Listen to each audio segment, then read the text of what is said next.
Nice to see you again. Welcome. Okay. You have Hi. 5 minutes, as you know. Please pull the mic down a bit so we can hear you properly. And Is that better? That's perfect. Okay. Once you start, we'll start your clock. Okay. As many of you may know, I worked in a shelter for abused women and children.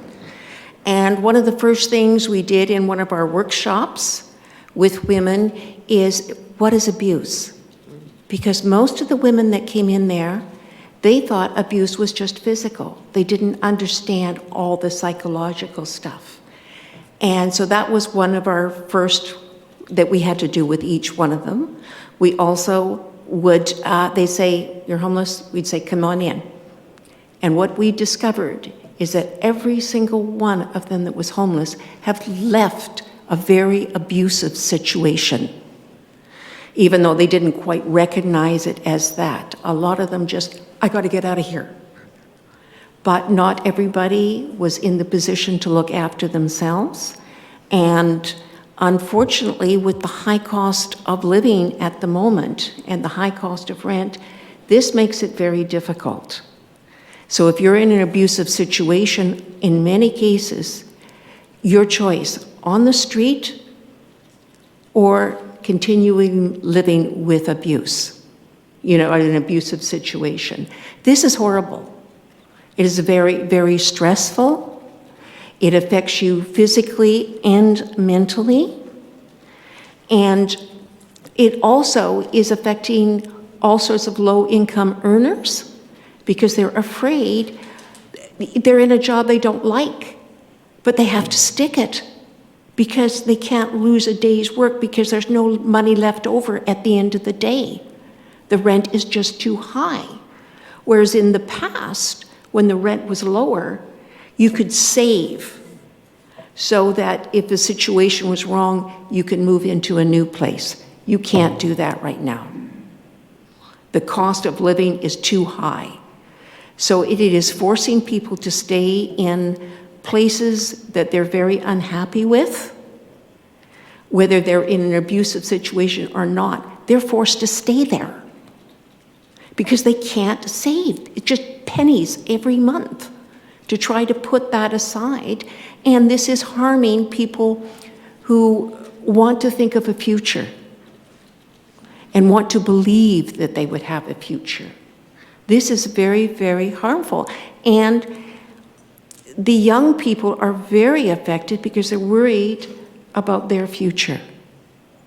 Like, university degree does not get you a future. In a lot of cases, mine first degree didn't, which is fine art. Like, who gets a job out of that, But psychology was when I went back, and I loved that. But it made me understand the difference between when I was a young woman and I had a bad situation. I had lots of employers who would rip me off of my salaries, what have you. It made no difference. I could put money aside, and I learned in my first year out in the working world to put 2 months' rent aside. And that saved me.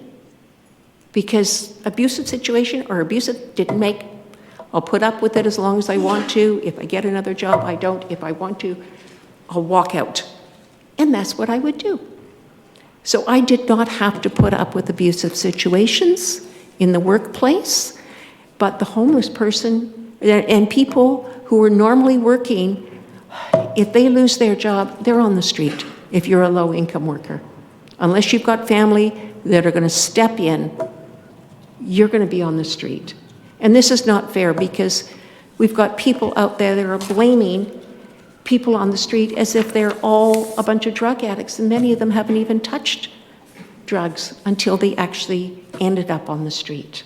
And this is a very important program. They're not on the street because of drugs, but this is, people keep throwing this out all the time.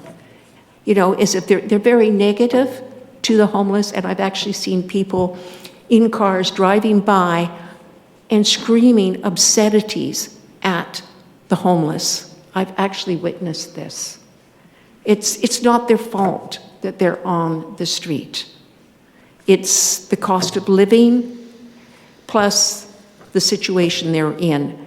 that has forced them on the street. We need to get more cheaper places for people to live so they don't end up there. And hopefully they can get help in whatever situation they're in so that they can have a happier life. Thank you, Janie. That's your 5 minutes. Nice to see you again. Thank you.